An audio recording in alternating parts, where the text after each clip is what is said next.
So we're ready to go?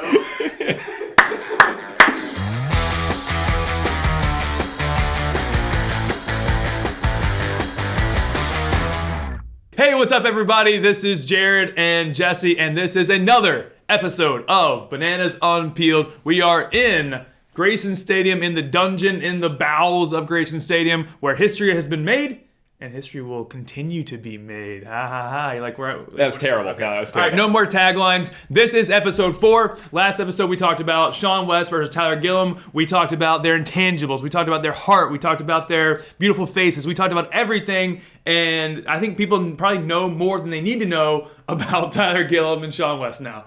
Yeah, it was a great episode, and I think that's not really what I want to talk about right now, because I am actually really upset with you. Yes. I'm getting text messages now at midnight, 1 in the morning from Bananas fans. We love you guys, but because you give my cell phone number to everybody. I literally got Go Bananas last night at 12:35. Now, I'm an old man. Yes. As the oldest guy on the staff by far, in my 30s, I am now going to sleep. And I have an 8-month-old. I'm going to sleep at like 8:30 and 8:30 night. So for me to get texts at like 12:31, that's ridiculous. This is exactly where we wanted the show to go. We want people texting and calling Jesse at all hours, at all times. Just block your phone number if you want to. Just share, to totally throw him off. Nobody has visited me yet. No one's going to you in the office because you give a 1-hour office time. Tuesdays at what, 8 to 9? Yes, Tuesdays 8 to 9 is when you can come see me. And again, if you haven't listened to the show yet and you want to text Jesse or call him at any hours, his number is 781-424-2499. Yes, so continue. I'm excited. This is great. Anyways, this episode is going to be a lot of fun. We are diving into the evolution of entertainment with the Savannah Bananas, where all this entertainment came from, the inspiration we got it from, the characters that have been a part of this thing, and then what Bananas fans can expect going into 2019. And we've got a slew of crazy stories. You thought the stories in the past were funny. Today's stories are going to be absolutely ridiculous. They are embarrassing. They are funny. They have never been probably told before many times, and those are the stories you're going to hear today. But first, we have to thank our sponsor, Johnny's Chicken and Waffles. As you can see, we have no sponsors on this table. We take the labels off the water bottles. No sponsors except for Johnny's Chicken and Waffles. Yes, he's the best. Let's go back into the Gastonia Grizzlies and why really we named this company Fans First Entertainment. Why is it not named a baseball company? Why is it Fans First Entertainment? Well, I actually messed up at first. It was called Team Cole and Associates, like a law firm for like 2 weeks. That's disgusting. I eliminated that, and then we went to Fans First Entertainment. But I think that's what we're known for. We're known for the show. We're known for the entertainment. And back in Gastonia, when there was no one coming to the games, we had to think crazy and start doing bizarre things that don't make sense, things that you could probably get thrown into jail for. Some of these, and fortunately, we didn't. But we started getting nuts. And I think the whole premise we talk about all the time is whatever's normal, do the exact opposite. Yes. So all baseball teams, a lot of times they do the dizzy bat, races. They throw T-shirts in the crowd. And I was like, people aren't getting excited about that anymore. They're sitting and watching a game. So I remember that first year, we were like, let's just try a bunch of ridiculous things. And the grandma beauty pageant, backwards night, pregnant night were some that stood out. And I haven't talked much about pregnant night because it was a colossal failure. I was not there for pregnant night. I was there for a grandma beauty pageant night. So please enlighten me, refresh my memory on pregnant night. And I can tell my story about having to sell tickets to senior citizen homes and trying to explain to them what grandma beauty pageant night was. So pregnant night was a 2-for-1. You and your future kid get a free ticket.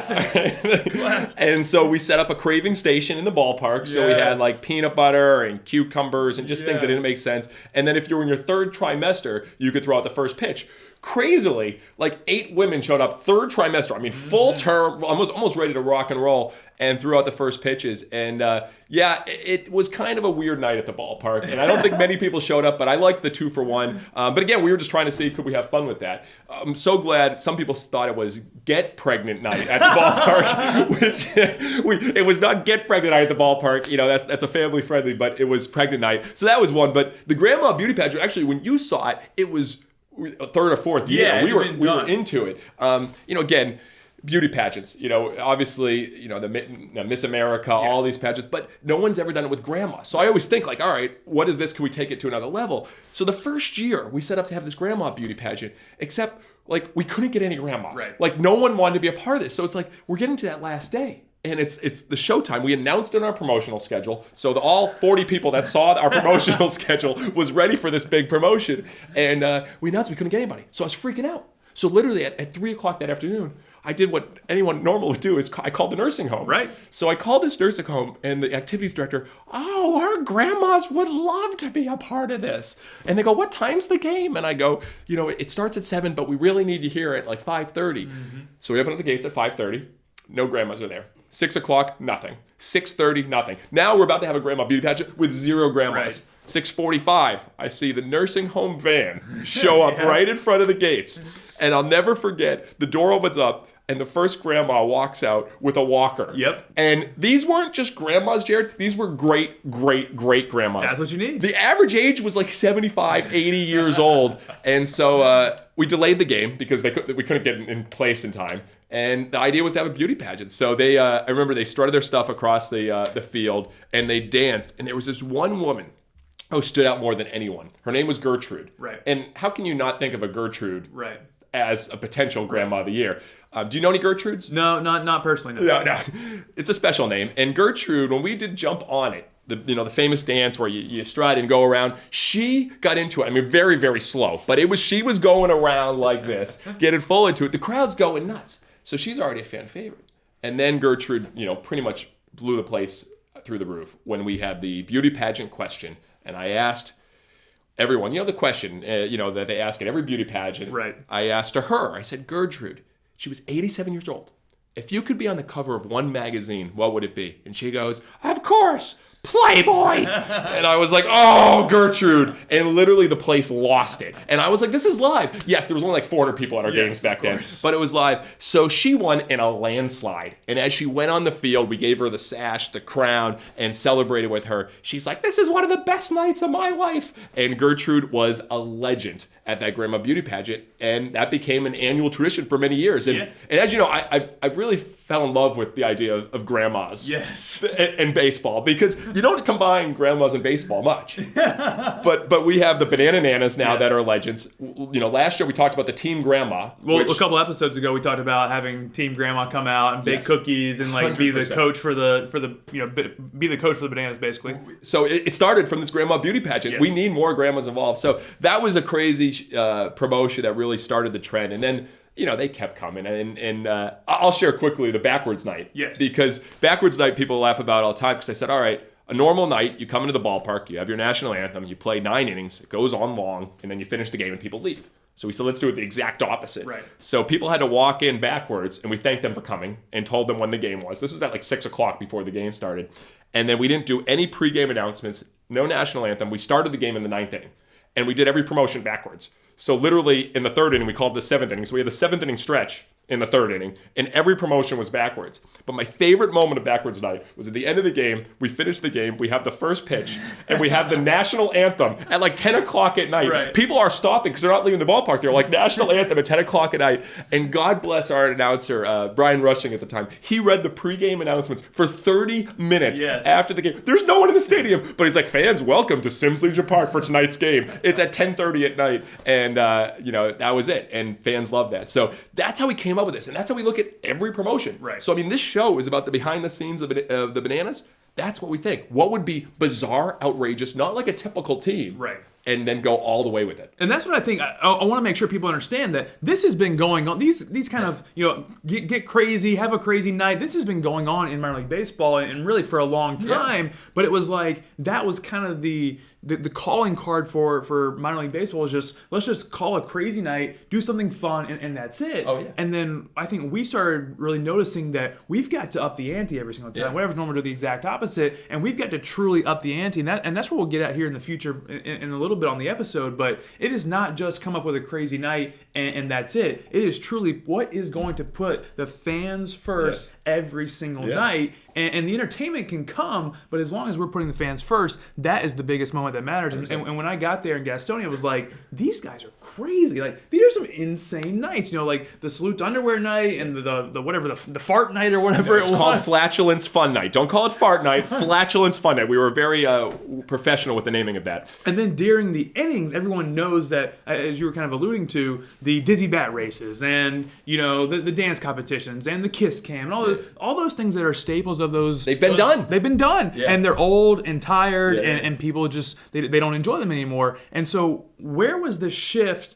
to start thinking, all right, every single moment we've got to create something totally outlandish and totally ridiculous, players dancing and dunk tanks. Like, where did all those ideas come from? Well, I think my biggest inspiration was Bill Veeck. And, we like to say, obviously, we are doing things differently at the ballpark. But you go back to Bill Veeck and what he did. He was so far ahead of his time. For people who don't know, Bill Veeck was the famous baseball owner of the St. Louis Browns, who actually had a major league team, and the White Sox in the 50s, 60s, and 70s. I read his book, Veeck as in Wreck, and I was like, this guy is brilliant. I mean, in the middle of games, he would give 12 live lobsters to a fan just to see what would happen. Yes. And I was like, all right. So, I took inspiration from him. I remember one game, I literally gave 50 hot dogs to one fan and one grandstand and 50 buns to one fan in the other grandstand just to see what would happen. Yes. And for people to know, what happened was the person with all the buns put them over their head in the crate, walked over to the other grandstand, and saw that everyone was eating the hot dogs without the buns. Someone just passed them out. They're just going like this with the hot dogs. So the guy just dropped the buns, and he's like, forget it. But you do things to see how people react. And Bill Veeck was so far ahead of his time. That's what we talked about before. He had grandstand managers night. He let the fans determine what happened during the game. So I got a lot of inspiration from him, and I said, all right, these are the normal things. So for instance, a general manager is supposed to be professional, walk around the ballpark, be the guy in charge. Yep. So I said, no, I don't want to be that guy. So I started getting in the dunk tank. Yes. And I did dunk the GM. And I got dunked over 2,000 times. I mean, I still have water in this left ear. It was brutal. And people used to keep track. I had what's those things the kids wear? The floaties? Yes. Yeah, I'd walk around with floaties. And they'd be like, I remember the commissioner of the league back then, he called, he said, general manager shouldn't be in a dunk tank. And I go, the fact that you're calling me and saying that, I'm doing the exact right thing. Yep. Because it's supposed to be about the fans. Yep. And it connected with the fans. And that's what we started doing. And we broke a lot of rules. The music, the things we did in the beginning, we broke a lot of rules. Yeah, I mean, even the night where we got fined for having a mariachi band playing in the beer garden, which doesn't even make sense to have a mariachi band. It was Fiesta night. It was Fiesta night. But let me tell you how I got that mariachi band, first of all. All right, we were having Fiesta night, so I didn't know where to get a mariachi band. So you started showing up to Mexican restaurants. Yes, I did. Please have a mariachi band tonight. So I actually went to a Mexican restaurant in Gastonia, and I said, hey, do you guys know of where we can get a mariachi band? And the guy said, oh, yeah, us. We. I go, what? I go, they're like, oh, all of us, we're in a mariachi band. I go, you guys are in a mariachi band? And they said, yeah, we'll play. So literally, I didn't know what to expect. They brought a 9-piece mariachi band. That's serious. The entire restaurant. I think they shut down that night to play in our beer garden. And so they didn't understand to play before games or after games. So as soon as the national anthem started, they started playing. So literally, it was great. I remember there was a quote in the paper that day. We won a 2-1 game. Yeah. Caleb Herron was our pitcher, went to the University of Oklahoma. And the article said, he quoted himself saying, I caught myself shaking my hips out there. In the middle of the game, he's shaking his hips because there's a mariachi band playing. So what happened was the other team didn't like that as much. Right. They thought the reason they lost the game was because of the mariachi band playing during the game. Of course. So I got a $100 fine from the league the next day saying you can't have live music during the game. So of course my response to that was, here's a check for $600 for the next 5 times you catch me. And again, I wasn't on good graces with the league back then. I think I've come better, but again, it was fun. It didn't ruin the game. No. You watch NBA games, there's music playing as they're coming down the court. Yep. So we had a mariachi band playing during a college summer baseball game, and it was fun. And God bless that mariachi band. They brought it for 3 hours in front of 300 fans. I tried my hand at entertainment one night in Gastonia. I don't even know I think you might have not been there that night, which is why I took the microphone. If a lot of people don't know, Jesse was on the microphone 24/7, all the time, every single game. He was the MC. He was the on-field host. One night, for some reason, either late in the game or whatever it might have been, I had the microphone, and I was going through the script, and we got into the 7th inning, and I lost track of what inning we were in. And I realized that I thought we were in the bottom of the 7th. What I didn't realize is that we were actually in the middle of the 7th. And so I went out there to take some kids onto the field to do a quick promotion, and the PA announcer, Brian Rushing, at the time, he goes, all right, fans, down to the field to Jared to sing the 7th inning stretch and sing Take Me Out to the Ball Game. And you can't sing at all. I was the only person out there. And I thought we were doing winners of the night or, draw a ticket or whatever that was. And I was the only person out there on the microphone for Take Me Out to the Ball Game. So I look up at him. I look to all the fans who start standing up by themselves, and they look back at me, and I go, well, all right, fans, everyone up. 1, 2, 3. Take me out to the... You sound better now. I sang the entire Take Me Out to the Ball game by myself on the field, and all of our interns and staff were off to the side, bending over, dying laughing at me as I walked up the field. Complete embarrassment, and I think that was my only time that I should have been on the field doing the microphone. You've never sang again on the field. And actually, no, it's super embarrassing. Jared, this reminds me of a story you don't know. When we used to have interns, back in the day, we used to have a lot of fun with them, even more so. And there was this one young intern from University of South Carolina, and it was the last game of the year. And I convinced him that we didn't have anybody to sing the national anthem. And this kid couldn't sing. And I go, this is your time. This is what we need, Caleb. We need you to sing. And he's like, I can't sing. I can't sing. And I'm like, Caleb, we need you to come up and sing. And he's like, okay. So literally, I kept going up. He was in the press box all day. Oh, say he was practicing all day, and the last time when I saw him go up to the top, I'm like, he's not gonna jump. I just hoped he wasn't freaking out. So right before the game, he's shaking ready, and I go, Caleb, we got a national anthem singer. And he's like, and instead of getting mad, he just hugged me. He was just like, thank you so much. And so again, I'm glad that we could have fun with it, but I'm glad you never sang because that would have been bad. No, but there was. A time when I did get back on the microphone, and I think it was this past year, or maybe I guess it was this past year, when you and I got on the field together, and Shark, our amazing PA, DJ, hype man Shark, wasn't going to be at the game that night, and decided that we couldn't find a PA announcer, we couldn't find anybody to be it. So Jesse and I decided that we were going to call the entire game, the entire PA script from the field. From the stands, from the dugout, from anywhere in the ballpark. We both had 2 microphones, and we decided that we were going to literally script the entire thing like a WWE wrestling match from the field. I don't know if you remember that night, but that was the most worn out I've ever been trying to call an entire game and walk the entire stadium with fans. So if you weren't at that game, which chances are you weren't, there was 4,000 people, but the people listening, Jared started the game by grabbing a big yellow chair, which is still somewhere at the stadium. He put it on the mound, he crossed his legs, and he read a monologue of the pregame announcements. Literally just reading, fans, be aware of foul balls, and sitting there a monologue. And everyone's like, what is going on? So he reads this, the president of the team, and then all of a sudden we get into the game, and we go back and forth. You do the visitors, I do the home team.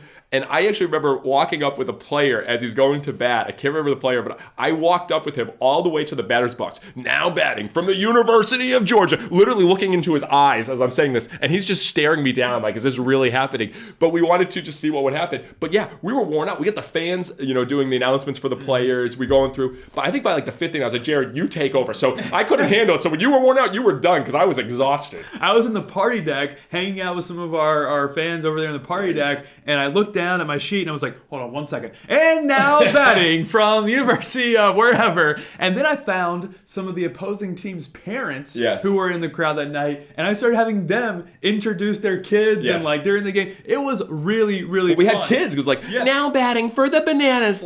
Again, and it's something we may bring back, but we'll need oxygen. I'll need a trainer with me. It could be a gurney. I mean, it's exhausting running around and also knowing who's coming to play. So actually a big shout out to Shark. Who is that's serious. Shark does the music and the announcing, and literally he looks like after every game he went 10 rounds with Mayweather. He's sweating. He's got a towel around him. Shark, I get it, my man. I get it, and I think all fans that see him during the summer give Shark a high five because we tried it for half a game and failed miserably. Yes, I think what I want to make the point is that we are not afraid to totally flip the baseball entertainment thing on its head and bring in things that just totally don't make sense. I guess some of that inspiration doesn't come from baseball. And a lot of people ask, where do the ideas come from? And, I think part of what we've shifted towards is we want to build showmen. We want to build show people and characters and people that are that people can identify with. And I think a lot of that comes from the WWE and Harlem Globetrotters and you talk a little bit about where those experiences come from and why they inspire us to start building these characters for people to resonate with. Well, think about minor league baseball. Can anyone name a minor league baseball player? You can't. But we can make characters that people can relate to, and I think that is the whole key. And we're just looking for the inspiration of we're going to try things and we're going to fail. We've had characters that haven't worked out. We've had characters that have worked out. But that's what we're trying to build, because minor league baseball, it's more on it's just the baseball game and these certain promotions. We're trying to think of how can we create characters and do nonstop ridiculous shows. Yes. And again, we'll get into the characters, but it's why we tried to stuff 15 people in a porta-john last year. It's why we give away colon cleansings and have a nurse come out and put a glove on and scare people. It's why we do those things. And, it's something inspiration too. Like last year, I think one of the promotions that fans absolutely love is, the Hey Baby Dance. Yes. 4,000 people doing this Hey Baby Dance in the middle game doesn't make any sense. Yes. But where did it come from? The cruise industry. Yes. They do it on cruise ships. Yeah. So it's like, bring it here. And I think that's what part of the magic that happens at Bananas games. Yeah, I think for me, one of my biggest inspirations that I've seen is MLS and really just soccer in general, and the just crazy 90-minute enthusiasm that these people have. And, the Portland Timbers is one that I've seen where the guy scores a goal, and then this lumberjack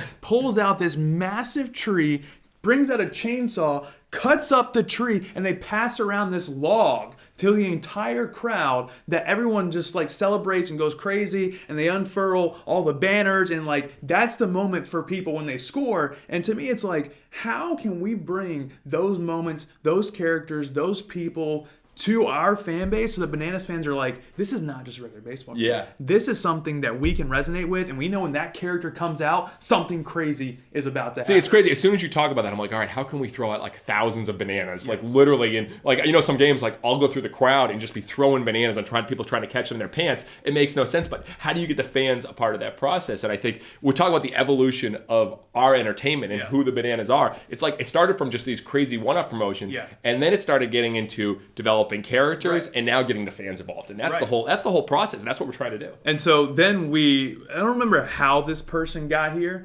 but Ricardo Maldonado is his full name, and I love that it's his full name. And you might know him by his photo, which is the Dolce and Banana Ricardo collection model. And our underwear is right up here. Yes. And Ricky is his nickname, and he modeled our underwear unveiling, if you will. And poured water over his head. I mean, it went viral. So that's who he is, but he has been a slew of characters in the ballpark, from the shower squad to the maids.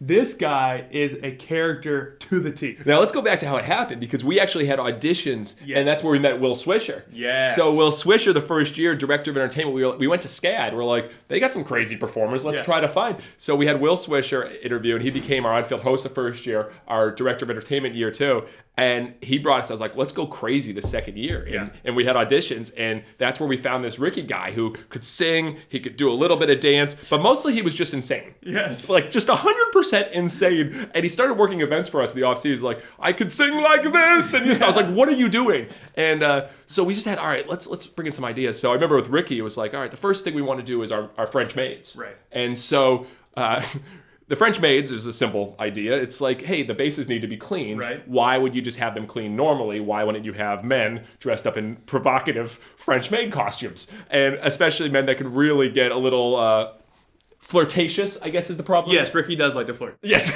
So Ricky just embraced this role as the French maid and would go up to the umpires, and before he dusts off the dirty base, he would start dusting off the umpire, just touching him in weird ways. The fans are what is happening? And I remember seeing Ricky do this first time. I'm this is awkward, uncomfortable, super weird, but perfect. Yes. And then we said, all right, let's take another. Well, how about we invent the shower squad or the water boys? And the idea was the umpires need water during the game, so could we have Ricky and another person come out literally in just a towel, no shirt, and what's that called? The shower cap. Shower cap. Yeah, because Ricky has this long, flowing man bun thing going on. Exactly. So I remember him coming out that first night. We had the two guys in the towels, and he goes to the umpire to give him water. The umpire reaches the water, and instead Ricky just pours it over his head, and he just starts going like this, and the towel comes off, and he's wearing boxers and covered himself. And I'm this is really happening at a baseball game right now. Yes. And so he developed these characters, and even last year I remember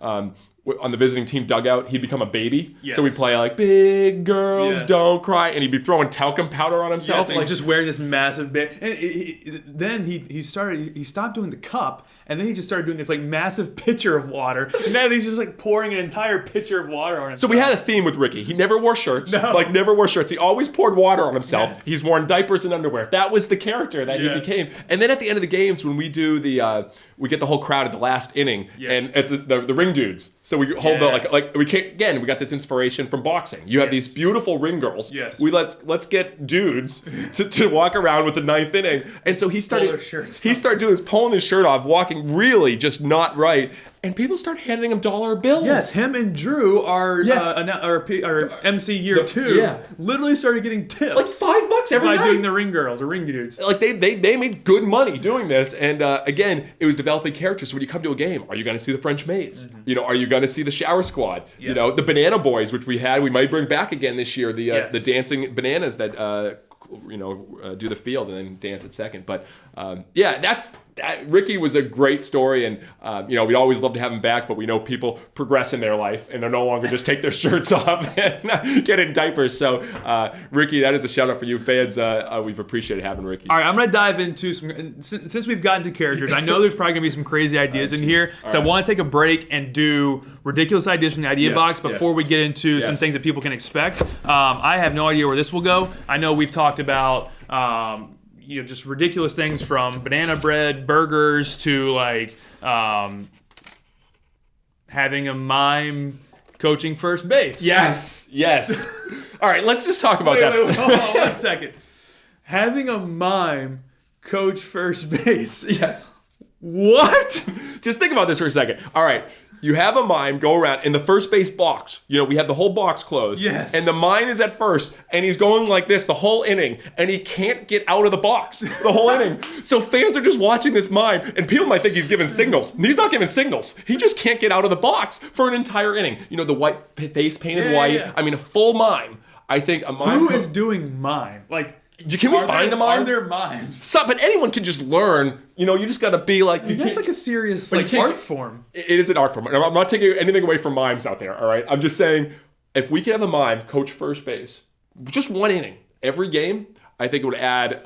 I don't know what it would add, but it would be pretty ridiculous at our ballpark. I think if you added multiple mimes throughout the game, that could be the next level. Well, I've heard of it, and this is giving shout out to Mike Veck. They used to have mimes do instant replay. Yes, which is hilarious. Before instant replay was a real thing. They would do the instant replay of what would happen, the play at the play. But I think we need to get a mime coaching the team, because I think not only this, I think a mime would be a distraction. Yes, a good distraction for us, give us huge home field advantage. We will definitely get fined for it, and I think we should do it. A mime at the ballpark. That is ridiculous. This is an idea that has been floating around the internet. It shows up in our comment section a lot. Having a section in the ballpark for banana hammocks. Now, what is a banana hammock, Jared? Which is a play on words for a style of underwear that is. It's a style of underwear. Is really what it is. There's more to it than that, or less to it. Yes, much less to a style of male underwear, banana hammocks. But there are real things that I guess people can sleep in that are hammocks. And like an Eno or something that could be a banana form as a hammock. But could we have actual hammocks, but people can only go there if they're wearing a banana hammock? No, 100% not. The issue I see is that it's near the kids zone, and I don't know how you could differentiate between, hey fans, head towards the banana hammock zone, which is also right next to the kids zone. That seems like it's a little bit of a too close. But we've heard a lot. This idea to come from us. This came from you guys. This is in the people have wanted us to have a banana hammock area in the ballpark for years. You guys are disgusting. We haven't entertained it yet, but we're at least talking about it, which is the first step. That is foul. I don't even know what that means. Tug of war to determine the home team, or the Bananas are always the home team. That's not even. That's a dumb idea. That's a terrible idea. All right, this is something that I think fans would actually like. Massages and pedicures in the dugouts for players. I don't know why you would even do it for the players. Like, I think fans there should just be a section for fans that is massages and pedicures. Yeah, but I think it'd be funnier if you go to live cam in the dugout and the players all have like foot baths and they're getting pedicures, and then you have massages. Ben and I, our amazing director of film production, we were talking about this the other day. What are the things that could happen in a dugout that fans would not expect? So no one knows what the players do to get ready to get a bat. They are getting manicures, pedicures, and massages, then going to hit. Okay, that's our question. That's our question for the day. I like where this is going. What would you guys, as the fans, love to see in the craziest thing you could ever imagine to happen in the dugout? What is something you would want to see our players doing in the dugouts during the game? Massages and pedicures. It could be a live cam going in there. Could they be watching a movie, eating popcorn? Could they be eating popcorn? Could they be hanging out with the grandma? Like, what do you want to see our players doing in the dugout? That's the question. I love it. And this goes back. I mean, our players went on dates last year, which we've talked about with fans. What could be happening in the dugout? And I think we can make some of this happen this year. I love it. All right, let's get back into a little bit of what could happen in 2019. And I'm gonna go ahead and get into this because if anyone hasn't seen what's going on in Korea right now, baseball related. Just let's stay there. We're out of politics here, folks. It's not a political show. We do not support anything that's happening in Korea, north or south. In South Korea, there is a league called the Korean Baseball Organization. They produce what I would like to call pure electricity. Unbelievable. This video is called Korean Baseball. It's more than bat flips. And number one, they produce, like, every single hit is a bat flip. And there's a quote from one of the players who was actually in Major League Baseball previously, and now he's in the Korean Baseball Organization, who says, and to paraphrase, he basically says, the bat flip is part of the signature move of the player. It's part for the player, but it's also part of the entertainment. And I'm like, yes! And then one of the fans in this video is quoted by saying, MLB is the opera, Korean baseball is rock and roll. And I was like, yes! Like, what is your feedback on the Korean Baseball Organization? It looks like all around the world, other than the United States, baseball is treated as this party that's fun. It's crazy energy, crazy atmosphere. And when I saw this Korea baseball video, I was like, I couldn't stop watching it. And I think that's what our goal, fans first entertainment, behind the scenes, is simple. Make baseball fun. Yeah. And we need to get inspiration for this. And I mean, they had the bat flip is unbelievable. I think just like WWE, it's like everyone has their signature move. Yes. What's the bat flip? I think pitchers, when they strike out a guy, need these crazy moves, whatever it is. Yes. Like wrestling. What is it? Or like Ezekiel Elliott with the spoon. Everyone needs it. There's no moves in baseball. No. And so that was so fun to watch. And then they had DJ set up in the dugout with cheerleaders and then the cheer master. Which is epic. Yes, so the cheer master. And again, go on YouTube. It's called Korean Baseball 101.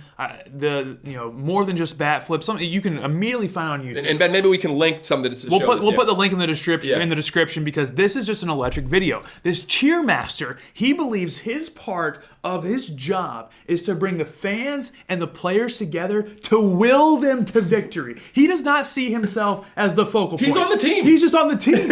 He believes that he's the most important part of bringing the fans and the players together. And he literally nonstop works with the DJ, works with chants, claps. He's got a whistle. He has a whistle, he has a microphone, he has a jersey, he does dances. His whole plan during the game is to bring the energy to the stadium and bring the fans to life. Question number 2. Should the Bananas have a cheer master, and what does it look like? Because right now, we need a cheer master. This is different than an on-field microphone person. This is someone in the stands coordinating. Full uniform. Yes. He's part of the team. Coordinating the entire effort. And part of this comes from kind of the international soccer stuff where they have the capos and the cheer masters within the crowd because it is non-stop bringing claps, cheers, every situation, knowing what to say and knowing what to bring to the fans. They don't sit down. The Korean baseball fans do not sit down. I don't know. They're like, the energy is unbelievable. I mean, it literally looks like you're at a rock concert. Yeah.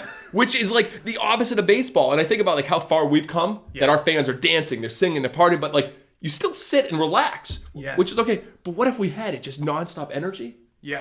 And so what I think the difference is that those fans are becoming a part of the entertainment. Yes. Whereas most, sporting events or things you go to, you pay to sit down and be entertained. Where now we are engaging the fans. So, I think we started sending players into the crowd to give out roses. That was way back in the day when things started like that happening and players handing out programs at the front gate. Yeah. But now it's fans going on dates with players and fans standing up, sitting down, cheering. Like, now I think the evolution of entertainment for the Bananas has to be the fans are no longer there to be entertained. They are the entertainment. 100%. And the players are getting involved. So the players as much the fans, and the fans are much the players. It goes back and forth. Yes. So like literally, I mean, the players were going through the crowd last year, interviewing fans and doing these interviews. And I think it's awesome. And I'll never forget, we did every year we do a unique opening introduction for the players. We've had them come out of the trolleys. I've had them bicycles, limos. SWAT team was awesome. Yep. And each year we picked out. And I'll never forget one year we dressed them as fans. So all the players, we actually put regular T-shirts all over their jerseys, and we had breakaway mesh pants. And they were sitting in the crowd. Their hats, their gloves were all on the field, so they looked like regular fans. And then when we said, all right, fans, batting first, coming from the main grandstand, and get up, rip the shirt off, rip the pants off, throw confetti, full jerseys, and then run down. Fans went nuts. And because the players were a part of the experience. So it goes both ways. Players need to be more involved in the grandstands with the fans, and the fans need to be involved in more of the outcome in the show and getting the players razzed up. When you put that together, it's electric. Yeah. Another kind of, I guess, video feature that maybe fans have seen, we love this show on Netflix, Battered Bastards of Baseball, and Bing Russell was really an interesting mind, but he saw this whole production as theater because he was an actor on Bonanza. As the story goes, he was this B-list actor on Bonanza, but he saw the baseball team as a way to bring together characters and a way to bring together fans, and he wanted this interaction as well. And I'll never forget that the part where he lets go one of the players, but the player says, I gotta be a part of this. And he makes him kind of a cheermaster in a way, and this player becomes a part of the fan base, and they started connecting that way. Yeah. And during the rallies, they would set brooms on fire, and he would parade across the dugout with a broom lit in gasoline on fire, and then fans started bringing their own There were hundreds of brooms showing up in games. They wanted to set them on fire. And then they would do victory laps around the field. And again, that's where we're going. We are trying to look as our players, having our players be characters. And we're trying to put this unbelievable production. Each player plays a role. It's not just how many doubles they hit. No. It's not how many wins they get on the mound. It's how can they really bring together the fan base. And, we've had a lot of those guys. I mean, you think about the Elliott Fords and the Bill Leroys and the guys that really get into it. And Mason Miller, who's been in a lot of our films. Yeah.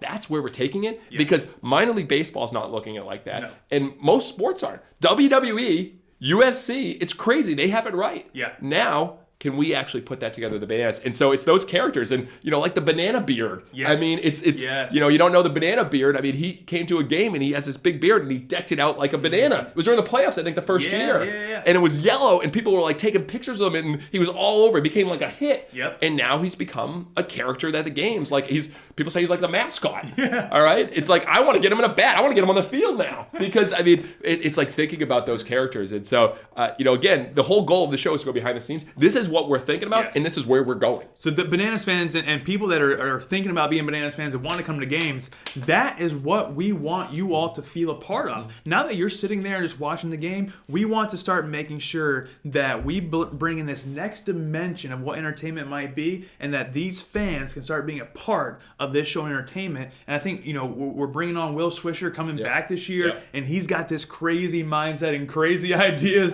I don't know if we want to go into that just as a teaser, but like that is where this entertainment experience is going to start to go in the future. Yeah. I mean, again, just kind of expect the unexpected and think, what could players be doing that's different? What could coaches be doing different? How could we have more showmen in the crowd during a game? And not just think about during the game, but the pre-show. Yep. We're trying to think of from 5:30 when you get in the ballpark, what can we be doing to put on a show? And you'd be like, I can't believe that's happening at a baseball game. Yep. And like, that's what it's going to be like. Every night, I want you guys to leave and say, I can't believe that just happened at the game. Honey, how was the game? You wouldn't believe what happened tonight. Yes, this is what happened. And then that happens every night. And then you've created a show that's not predictable like a lot of baseball games are. And that's what we're trying to create. So it's fun. That's it. Guys, this has been awesome. I love talking about entertainment. I love talking about where this thing is going. And I think we love talking about Bananas fans and what they can expect and really bringing them another level of entertainment every single night and every single season. So that's episode 4, the evolution of entertainment. Thank you guys for watching. Jesse, myself, text him. Come by and see me. Please come by and see me. Stop texting him. Anyways, guys, thanks for watching Bananas Unpeeled. We will see you next time.